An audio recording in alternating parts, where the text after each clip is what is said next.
there. If you're new here, thanks for stopping by. Every Friday, we sit down and chat about a case that we feel has an important message that can help others in similar situations, save a life, change mindsets, or even contribute in changing laws. But before we dive in, here's a little side note. Every bit of information, images, or footage was compiled from what's available online, or if we were lucky in some cases, from the very people closest to the case. All opinions expressed are our own. We mean absolutely no disrespect. So don't click out and stay a while.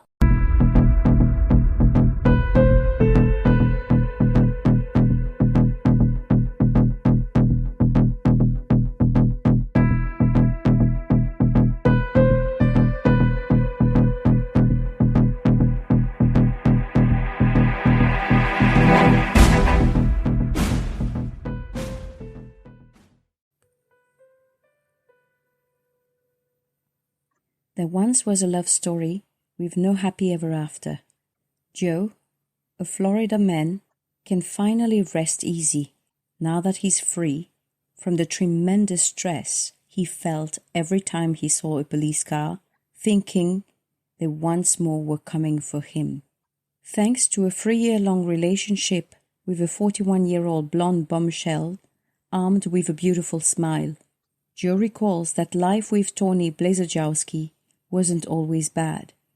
He recalls many memorable times in their blended family of 6 children. Each had 3 from previous marriages.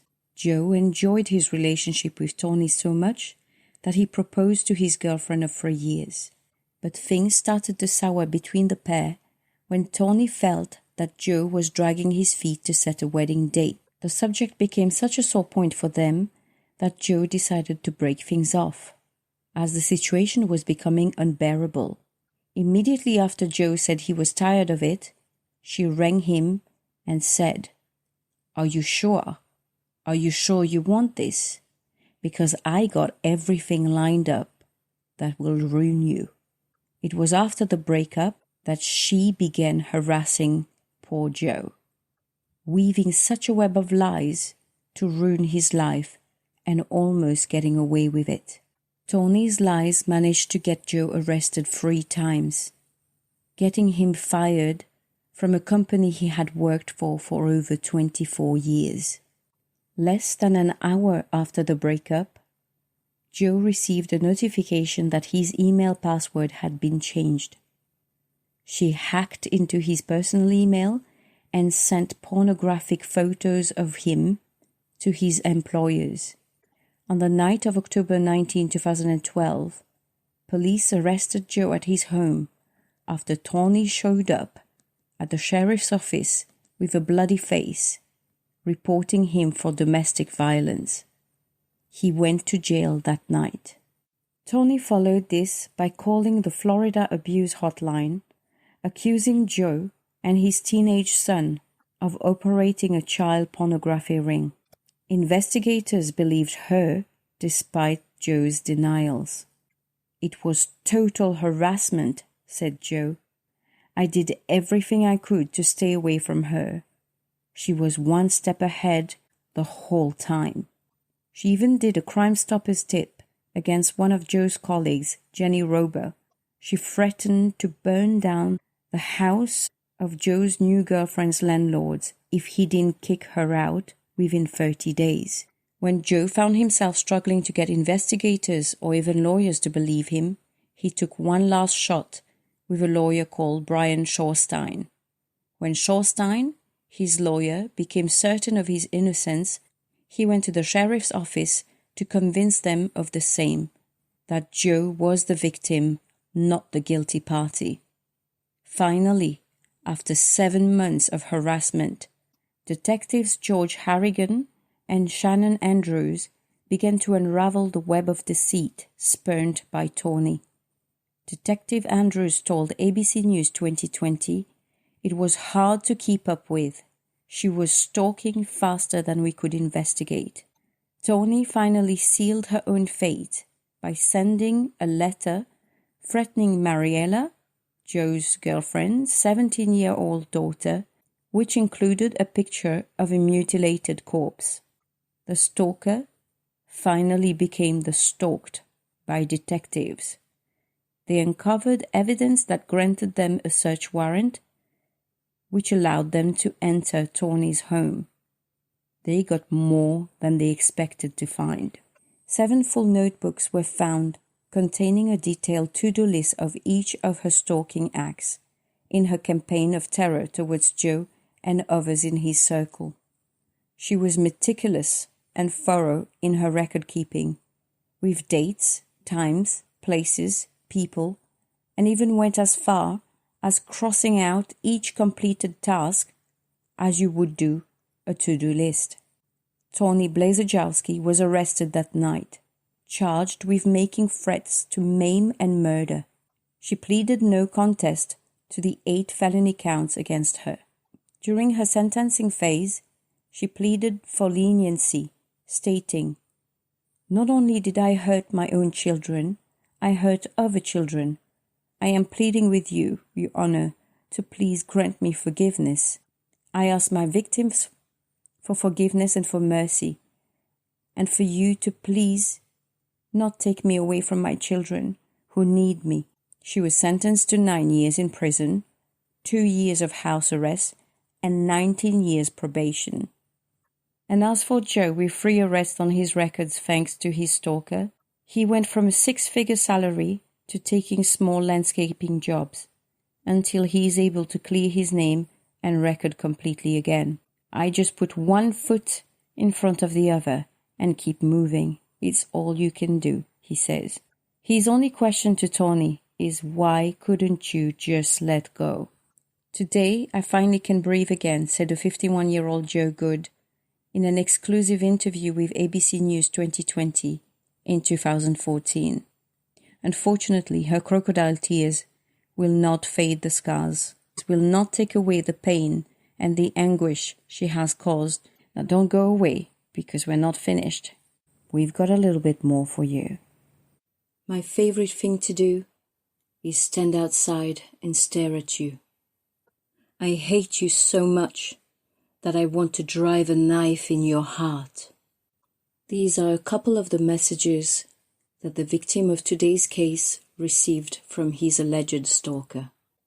Dave Kroupa would receive tens of thousands of texts and emails from his stalker over a 3-year period. It had become such a part of his daily life that 36-year-old Dave grew accustomed to it. The strange story, filled with drama and confusion, became an inspiration to true crime author Leslie Rule for a book called A Tangled Web. But let's backtrack a little and start from the very beginning of this crazy chapter in Dave Kroupa's life. A recently separated Dave thought joining an online dating website would help him meet new people. Dave had just relocated to Omaha, Nebraska to start a new job as an auto repair shop manager after splitting up with his long-term partner, Amy Flora, with whom he shares 2 children. As the new kid in town, Dave was hoping online dating would help him make new connections. He said, "I didn't know how to venture back into the dating pool.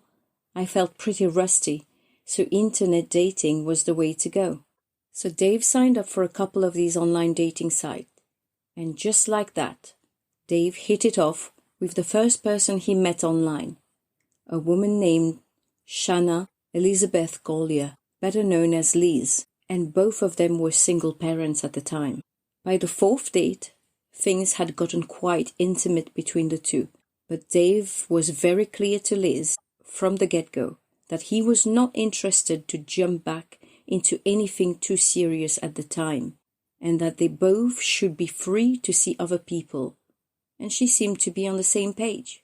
6 months into the casual relationship, in walks in a beautiful single mother named Cari Farver into Dave's auto repair shop. She'd brought her Ford Explorer in for maintenance. He instantly felt attracted to her, and there definitely was a spark between the two of them. But nothing happened on that first encounter, and no moves were made. It's not until she returns to his auto shop for the second time that they agreed to go on a date. They then headed to Dave's apartment. This time it was Cari who made it very clear to Dave that she was not looking for anything serious. Just as things were getting steamy between the two, guess who showed up? Liz turned up to collect some of her things that she'd left behind. Did anyone say awkward? Dave instantly explained the situation to Cari, who understood, but decided to call it a night then. Dave then buzzed Liz in and let Cari out. The two women passed each other briefly in the hall. It was just a matter of seconds. The brief encounter would change all of their lives forever and send 3 people in a downward spiral. Cari, the new leading lady in Dave's life, worked as a computer programmer, and when she was given a huge project at work, Dave offered her to stay with him, since her office was right around the corner to where he lived, and she lived about an hour away in Macedonia, Iowa. On the morning of November 13, 2012, Dave got himself ready for work, kissed Cari goodbye, and on his way out said that he would see her later that evening.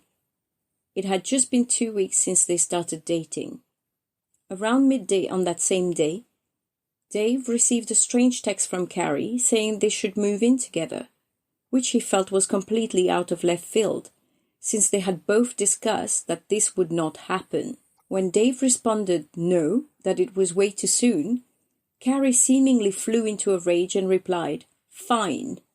I hate you. I'm dating someone else anyway. I don't want to see you anymore. Go away." She carried on texting lots of profanity, to which Dave said that he was blown away. He didn't know what to think. When he returned home that night, Cari was gone, and there was no word of her for nearly 2 days, before she started bombarding him with text messages again. Some of the texts he would receive read, "I hate you. You've ruined my life. You're a terrible person. I will destroy your life and take your happiness." Around the same time, Cari's family and friends started receiving strange text messages from her, stating that she had moved to Kansas for a new job. Cari wouldn't answer phone calls, but she seemed to pretty much always answer text messages. As the weeks and months went on, she missed quite a number of important family events, and no one knew where Cari was. This worried her mother immensely, as Cari had been diagnosed with depression and bipolar disorder in her 20s. However, until now, the 37-year-old woman seemed to be doing well and responding well to her medication. So what could possibly have triggered such a behavior? One wonders. Throughout the months, Dave continued to receive threatening and abusive messages from Cari, with the recurring theme being Liz Golyar, the woman Dave had casually dated right before Cari.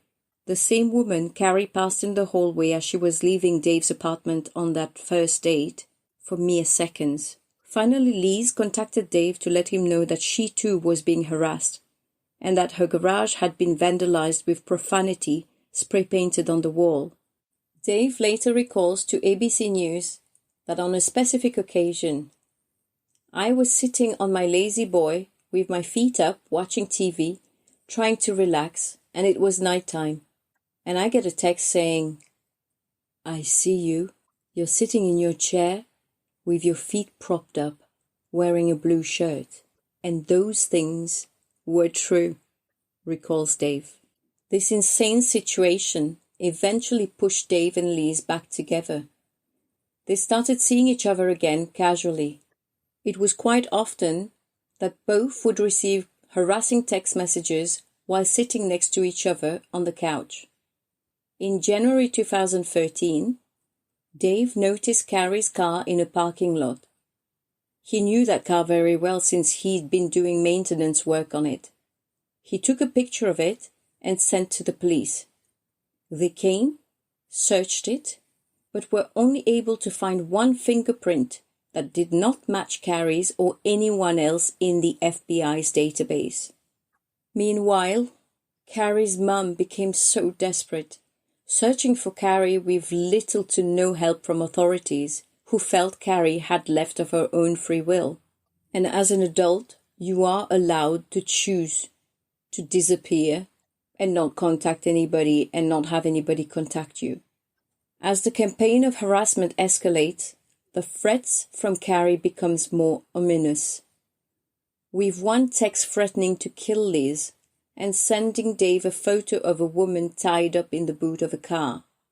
But Dave didn't immediately take the bait, so he called Liz to see if she was okay and not tied up in the boot of a car somewhere, to which Liz responded that she was fine.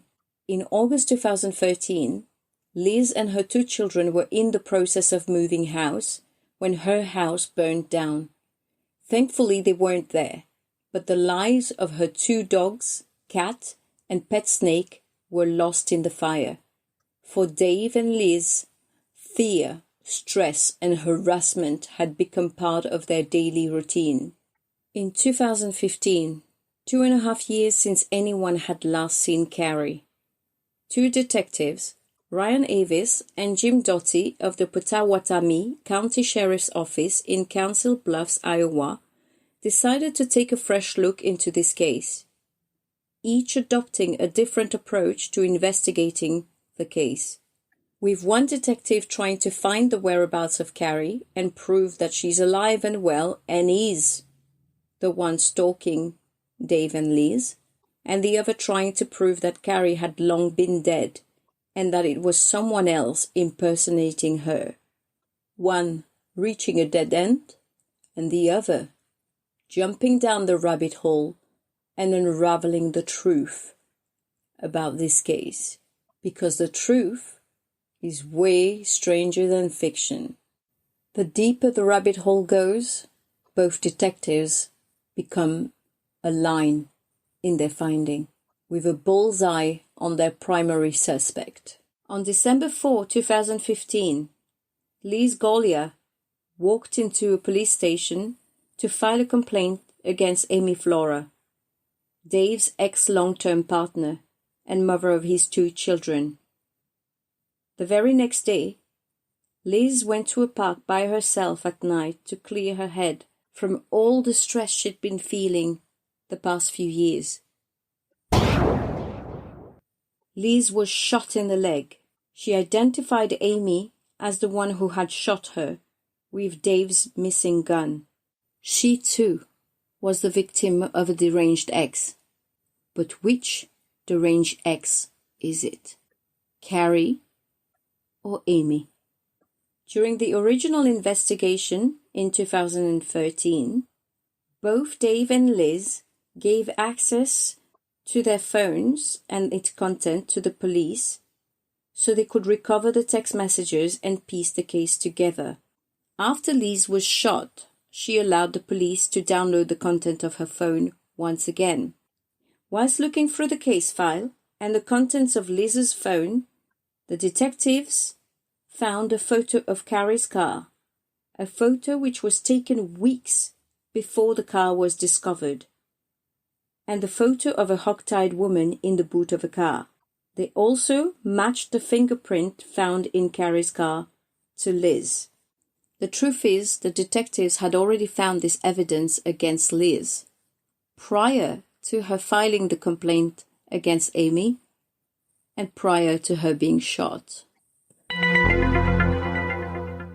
After the second download of Liz's phone content, the detectives found evidence that Liz had set up 20 to 30 fake email addresses and an app using to schedule messages ahead of time.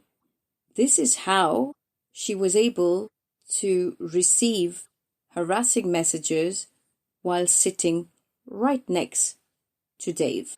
So they both would receive messages at the same time, hence making it more real that she too was a victim of Cari's stalking. So in order to try and solidify their case and prove their intuitions were right, the detectives told Liz that they believed her, but it would be even better if they could get proof of Amy's guilt. So they asked her to reach out to Amy to see if she would incriminate herself. Liz sent an email to Amy, as per the request of the detectives, and immediately after that she started forwarding emails to detectives that were supposedly from Amy confessing to shooting Liz and stabbing Cari 3 to 4 times and stuffing her body into a garbage bag. Police searched Liz's apartment and found some of Cari's possession. Finally, on December 22, 2016, 4 years after Cari went missing, Liz Golyar was charged with first-degree murder. It was then that Dave realized that the woman he was dating was the person who had been stalking him for years, and that poor Cari Farver took the blame while she was dead, murdered by Liz Golyar. Liz Golyar was found guilty of first-degree murder of Cari Farver and second-degree arson. She is serving life without parole for the murder, plus an additional 18 to 20 years for the arson. Unfortunately, Cari's body was never found, but prosecutors believe the murder happened at an Omaha apartment on November 13, 2012, the same day that Dave last saw Cari when he received that text asking to move in. Amongst Golyar's possession, police found 2 photos of body parts that showed tattoos, identical to those Cari had. This is what helped them solidify their murder case against Liz. No murder weapon or any witness was ever found. In 2017, at the murder trial, Chief Deputy Douglas County Attorney Brenda Beadle called it one of the most calculated and bizarre cases I have ever seen in her more than 20 years of working as a prosecutor. Detectives also discovered that Liz Golyar wrote and sent an email from a fake account, posing as someone else and detailing the murder. She described in those emails how Cari had been stabbed in the chest and stomach. Her body was burned and thrown into garbage bags in a dumpster. Although circumstantial, there is no doubt that only the killer would be able to describe the death of a victim with such detail and have photos of a foot and a thigh. But the thing that bugs me the most is when you search Cari's name online, you find more about the person that harmed her. When you listen to most of the crime shows, even as I just described it, you hear more about her killer than about Cari. There is so little said about Cari, about her life, about how important she was to her family, to her son, who has lost a mother. And if that doesn't make you sad, then I don't know what will. Cari Farver was a beautiful woman who was getting her life together and climbing the career ladder. Her striking eyes captivated anyone who made eye contact. Everyone noticed Cari when she walked into a room, said her friend Amy Long. Her laugh, her smile, she lit up a room and you couldn't help but be drawn to her. Liz Golyar took her away from her son Max, from her family, from her friends. She not only missed Max's 15th birthday, but also her half-brother's wedding day and her own father's funeral. 3 events Cari would never have missed. When Cari's car was found, her mother, Nancy Rainey, said to ABC News, "I was shaking. I thought, oh my God, we're going to bring her home. She's going to be okay." Little did everyone know that Liz Golyar held the answers all along and that her cruelty knew no bound. The story is so surreal that if you saw it in a movie, you'd think it was over-exaggerated and far-fetched. It has way more twist and turn than a balloon animal.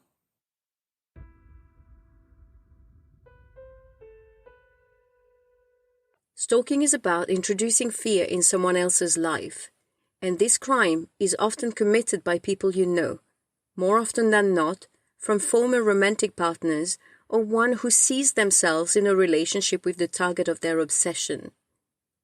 Stalking may get worse or become violent over time. Stalking crimes are either carried out in person or online. A stalker can instill fear in you just by clearly stating they want to harm you, or by using subtle but terrifying methods such as leaving gifts and letters, something that could appear totally innocent and harmless in everyday life. Stalking in person can include following you, waiting for you and showing up uninvited, spying on you, initiating non-consensual communication, calling you repeatedly, sending you unwanted gifts, and damaging your property.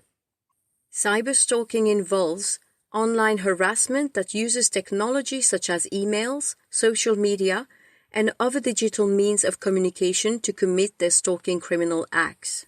Sending you unwanted emails, sending you inappropriate texts or DMs, harassing or threatening you on social media, tracking your computer and internet activity, tracking your location, hacking into your social media and email accounts, sending you offensive, inappropriate or explicit photos or videos, stalking or harassing your family member, friends or colleagues, using online media to provoke others to attack you, and stalkers are often caught creating fake profiles just to get to you.